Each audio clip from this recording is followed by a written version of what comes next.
السلام علیکم، آداب خواتین و حضرات، IMM چینل پر آپ کا خیر مقدم ہے کہ بھولنے والا ہے۔ تو آپ نے دیکھا یہ چاروں مرتبوں میں سے رسول اللہ صلی اللہ علیہ وسلم کا مقام کہاں سے پیدا ہو سکتا ہے؟ نہ آپ وہ تھے، نہ تو آپ فقط انسان بنے ہوئے تھے، نہ تو آپ آدم ہی بنے ہوئے تھے، نہ بشر بنے ہوئے تھے، ناس کا تو سوال ہی پیدا نہیں ہوتا۔ تو اس اعتبار سے رسول اللہ صلی اللہ علیہ وسلم کو سمجھنے کے لیے ایک ہی بات کافی ہو سکتی ہے کہ جب یہ چاروں نہیں تھے تو پھر کیا تھے؟ تو رسول سے ہم پوچھتے ہیں پھر بتائیے کہ جب یہ چاروں مرتبے میں آپ کا مرتبہ نہیں ہے پھر آپ کیا ہیں؟ تو رسول نے فرمایا انا من نور اللہ وکل شیء من نوری، میں تو اللہ تعالیٰ کے نور سے ہوں اور ہر چیز میرے نور سے ہے۔ تب معلوم یہ ہوا کہ جس نورانی ہستی کے تعلق سے ہم گفتگو کرنے کے لیے، اس کا فیض حاصل کرنے کے لیے، اس کے قدموں میں بیٹھے ہوئے اس سے کچھ حاصل کرنے کے لیے ہم جمع ہوئے ہیں، یہ وہ ہستی ہے جس کے بارے میں خود رسول کہتے ہیں کہ میں اللہ تبارک و تعالیٰ کے نور سے ہوں۔ اور حضرت سعدی کے پاس ہم جاتے ہیں اور سعدی سے پوچھتے ہیں کہ صاحب تم نے کیا پایا؟ تمہارے پاس ولایت ہے اور تم اللہ تبارک و تعالیٰ کی ولایت کو تم سمجھ سکتے ہو، رسول اللہ صلی اللہ علیہ وسلم کے تعلق سے تم کہہ سکتے ہو؟ تو انہوں نے صاف طور پر گیا، ہزار بار بشویم دہن بمشک و گلاب، ہزار بار بشویم دہن بمشک و گلاب، ہنوز نام تو گفتن کمال بیادبیست، میں اپنی زبان کو ہزار مرتبہ مشک و گلاب سے دھو بھی لوں اور پھر بھی رسول تیرا نام لوں تو کمال بیادبی، انتہا درجے کی بیادبی ہے کہ میں اپنی زبان کو پاک کرنے کے باوجود، مشک و گلاب سے پاک کرنے کے باوجود محمد کی زبان کا نام میں اپنی زبان پر لینے کو پھر بھی میں سمجھتا ہوں کہ میں اس قابل نہیں کہ محمد کا نام بھی اپنی جگہ پر لے سکوں، یہ چونکہ گستاخی ہو جائے گی، انتہا درجے کی گستاخی اور بے ادبی سمجھتا ہوں کہ میں تم آپ کے پاک نام کو میں لے لوں۔ یہ کون کہتے ہیں؟ جو مقام کو پہنچے ہوئے تھے، جو مقام کو پہنچتے ہیں، سنتے ہیں، سمجھتے ہیں، وہی بات کر سکتے ہیں، اور جو مقام کو نہیں پہنچتے، نہیں سمجھ سکتے، ان میں بات کرنے کی بھی طاقت نہیں ہوتی۔ پھر ہم جب پوچھتے ہیں ابو الفضل سے جو اپنے زمانے کا اتنا بڑا عالم تھا کہ اس نے کتاب قرآن کی تفسیر بے نقط تفسیر لکھی تھی عربی میں، ایک بھی لفظ ایسا استعمال نہیں کیا تھا جس میں نقطہ پیدا ہو سکتا ہے، اس کا نام بھی آپ سنیں گے تو معلوم ہوگا، سواطع الالہام، کتاب کا نام بھی ایسا رکھا کہ جس میں ایک بھی نقطہ پایا نہیں جاتا۔ حیران ہوں، پڑھی ہے میں نے کتاب، افسوس حیران ہوں میں کہ کیا کیسا لکھا ہوگا کہ جس میں پوری کی پوری تفسیر بغیر نقطے کے، ایک لفظ بھی اس میں ایک نقطے والا بھی نہیں ہے، پوری تفسیر انہوں نے لکھی ہے۔ تو وہ رسول اللہ صلی اللہ علیہ وسلم کے شان میں فرماتے ہیں، اور کیا فرماتے ہیں؟ فرماتے ہیں امی وہ دقیق دان عالم، امی وہ دقیق دان عالم، بے سایہ وہ سایہ بان عالم۔ رسول میں آپ کی کیا تعریف کر سکتا ہوں؟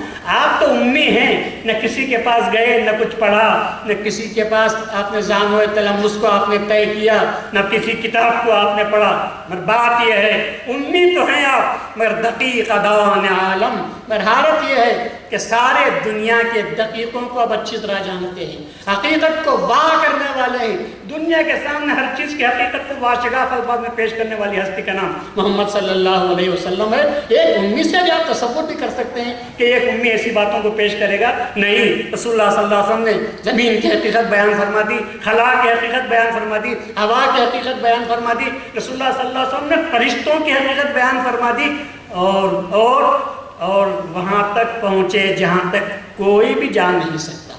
رسول اللہ صلی اللہ علیہ وسلم کی آپ کیا تعریف کر سکتے ہیں؟ رسول اللہ صلی اللہ علیہ وسلم کے مقام کو سمجھنے کے لیے آپ اپنے مقام کو ختم بھی کر دیں تو شاید خدا کا مقام تو بہت بلند ہے، ارے رسول کے مقام کو پہنچ جاؤ تو میں سمجھتا ہوں کہ خدا کے مقام کو تم پہنچ جاؤ گے۔ رسول اللہ صلی اللہ علیہ وسلم نے کیا کیا کچھ بھی نہ ہونے کے باوجود، جس کو معراج کے واقعے سے یاد کرتے ہیں؟ کیا ہے معراج کا واقعہ؟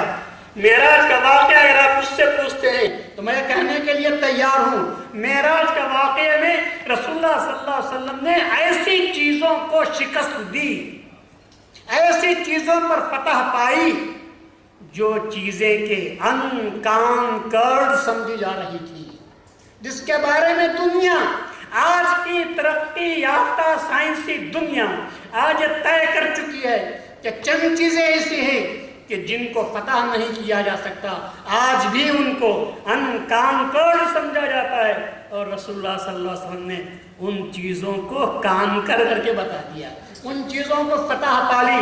لوگ کہتے ہیں ٹائم از انکانکرڈ، دنیا کی کون سی طاقت ہے جو وقت کو قبضے میں رکھ سکتی ہے؟ دنیا کا شہنشاہ مر جائے لیکن وقت کی گھڑی کی سوئی برابر چلتی رہے گی، نہ کسی کی آمد سے اس کو بحث ہے، نہ کسی کے رفع سے اس کو بحث ہے، کوئی کچھ بھی ہو جائے دنیا والے روتے رہیں، چلاتے رہیں کہ دنیا میں اندھیرا ہو گیا، لیکن وقت کی سوئی رکھنے والی نہیں ہے۔ لیکن رسول اللہ صلی اللہ علیہ وسلم جب معراج کو تشریف لے گئے، وقت کو روک لیا، وقت کو روک لیا، گئے تو ایسا گئے، چشمے زرم میں آپ تشریف لے گئے، پانی بہ رہا تھا وضو کا، دروازے کی کنڈی ہل رہی تھی، نکلتے وقت میں انار کی جس ڈالی سے آپ کا شان مبارک لگنے کی وجہ سے وہ ڈالی ہل رہی تھی، واپس آتے ہیں تو پانی بہتا رہتا ہے، پانی بہتا رہتا ہے، کنڈی ہلتی رہتی ہے، اور انار کی ڈالی بھی برابر ہلتی رہتی ہے۔ اتنا بڑا سفر، کتنا بڑا سفر، کہاں سے؟ مکہ المکرمہ سے مسجد حرام سے مسجد اقصیٰ کو جانا، پھر آسمان کا اول تک جانا، پھر ساتواں آسمان تک جانا، پھر سدرہ تک جانا، پھر خدا تک پہنچنا، ملاقات ہونا، بات ہونا، نمازیں فرض ہونا، روزے فرض ہونا، درمیان میں آنا، موسیٰ علیہ السلام کا روکنا، پھر واپس جانا، پھر کم کرتے ہوئے واپس آنا، جنتوں کو دیکھنا، دوزخوں کو دیکھنا، جنتیوں کے احوال کو دیکھنا، دوزخیوں کے حالات کو دیکھنا، پھر واپس آ جانا، اور پھر یہ حالت یہ ہے کہ زمین کو کنڈی ہل رہی ہے اور پانی بہ رہا ہے۔ کیا بات ہے؟ معلوم یہ ہوا کہ اس کے وقت کی رفتار کو رسول نے روک لیا، وقت کی رفتار کو روک لیا، کانکرڈ نہیں، تمہارے لیے انکانکرڈ ہوگا، پر رسول کے لیے وقت رک گیا تھا، وقت کی نفس پر آپ نے ہاتھ رکھ دیا تھا۔ جس طرح کے اگر یہ گھڑی یہاں پر لگائی گئی ہو، اتفاق سے وہ سیل کی گھڑی ہو، سیل سے چلنے والی گھڑی ہو، 9 بجے کا وقت آپ دیکھ رہے ہیں، 9:20 کا وقت آپ دیکھ رہے ہیں، اور اس کے بعد کبھی آپ نے اس میں سے سیل نکال لیا، اور پھر اس کے بعد آپ رات کے 12 یا 1 بجے وہ سیل رکھیں گے تو گھڑی کہاں سے چلے گی؟ جہاں سے رکی تھی وہاں سے چلے گی۔ ارے محمد جانے کائنات، محمد کائنات کا سیل تھا، جب سیل نکل گیا تو گھڑی رک گئی، اور جب واپس آئی تو پھر گھڑی چلنے لگی، پھر گھڑی چلنے لگی۔ برائے کرم تالیاں مت ماریے، بس سبحان اللہ، اللہ اکبر کہیے۔ رسول اللہ صلی اللہ علیہ وسلم نے وقت کو فتح کر لیا تھا، دنیا کے نفذ طاقت اور رفتار جو تھی وقت کی، آپ نے اس کو روک لیا تھا۔ اسی کو تو معراج کے نام سے یاد کرتے ہیں، وقت کو روکا۔ کیا اسپیڈ کو آپ قبضے میں لا سکتے ہیں؟ اسپیڈ کو قبضے میں لا سکتے ہیں؟ آج تک بھی یہ کہا جاتا ہے اسپیڈ از انکانکرڈ، اسپیس از انکانکرڈ۔ دنیا میں یہ تینوں چیزوں کے تعلق سے فیصلہ کر لیا ہے۔ دنیا چاہ رہی ہے کہ وقت کو کنٹرول میں کرے، دنیا چاہ رہی ہے کہ اسپیس کو کنٹرول میں کرے، دنیا چاہ رہی ہے کہ اسپیڈ کو کرے۔ اسپیڈ تو ہونا ہی چاہیے، اسپیڈ کے لیے تو دنیا مانتی ہے ایک جگہ سے دوسری جگہ پر ہم قدم رکھیں، تھوڑی دیر کے لیے بھی آگے بڑھے تو اس کی کچھ نہ کچھ تو اسپیڈ تو ہوتی ہے۔ بہت تیز رفتار بھی آپ رکھو تو اسپیڈ تو چاہیے، لیکن یہ کیسی اسپیڈ ہے، یہ کیسی اسپیڈ ہے کہ کوئی اس میٹر پڑھ نہیں سکتا اس کو، گئے بھی اور آ گئے بھی۔ تو اس کو کہتے ہیں کہ رسول اللہ صلی اللہ علیہ وسلم کا یہ وہ مقام تھا کہ آپ نے ان چیزوں کو بھی جو چیزیں ہمارے انسان کی فتوحات سے خارج سمجھی جا رہی تھی، رسول اللہ صلی اللہ علیہ وسلم کے لیے وہ چیزیں مفتوحات میں شامل ہو گئی۔ ان چیزوں کو رسول اللہ صلی اللہ علیہ وسلم نے ختم کر کے رکھ دیا اور دنیا کے سامنے بتا بھی دیا۔ امتحان لینے والوں نے امتحان بھی لے کے دیکھ لیا۔ رسول اللہ صلی اللہ علیہ وسلم اس مقام پر برابر پہنچ گئے تھے کہ آپ فرماتے تھے، پوچھو مسجد اقصیٰ کے بارے میں، کیوں یہ لوگ تو نہ آسمان کو دیکھا تھا، انہوں نے نہ تو جنت کو دیکھا تھا کہ وہاں کے حال پوچھتے، مسجد اقصیٰ کو دیکھا تھا تو پوچھنے والوں نے پوچھا مسجد اقصیٰ کے دروازے کتنے ہیں، پوچھنے والوں نے پوچھا کہ اس کے حضرت موسیٰ علیہ السلام کی قبر مسجد اقصیٰ کے کس طرف واقع ہے۔ رسول اللہ صلی اللہ علیہ وسلم سائٹ سین کے لیے گئے ہوئے نہیں تھے، رسول اللہ صلی اللہ علیہ وسلم وزٹ کرنے کے لیے گئے نہیں تھے، رات کا وقت تھا، بلا کر لے گئے تھے جبرائیل علیہ السلام، اپنے کام سے کام تھا۔ پھر پوچھنے والوں نے جب پوچھا تو رسول اللہ کہتے ہیں کہ مجھے زندگی میں کبھی بھی اتنی فکر نہیں ہوئی جتنے کہ کافروں کے پوچھنے سے ہوئی۔ کیوں؟ اس لیے کہ دروازے گنا کہاں تھا، میں مجھے فرصت کہاں تھی، میں جب گیا ہوں تو تمام پیغمبر کھڑے ہوئے تھے، میرے انتظار میں تھے، اور جب میں کہا گیا تو جبرائیل علیہ السلام نے کہا آگے بڑھ کر نماز پڑھائیے، تو کہ آگے بڑھا اور میں نماز پڑھ لیا، تو پھر میں کہاں دیکھوں گا کہ کون سے دروازے ہیں، دریچے ہیں اور فلاں مقام ہے، کیا مقام ہے، کون دیکھ سکتا ہے؟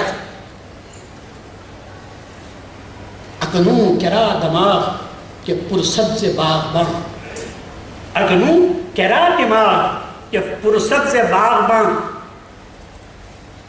بلبل چے گفت گل چے شنید و صبا گکت۔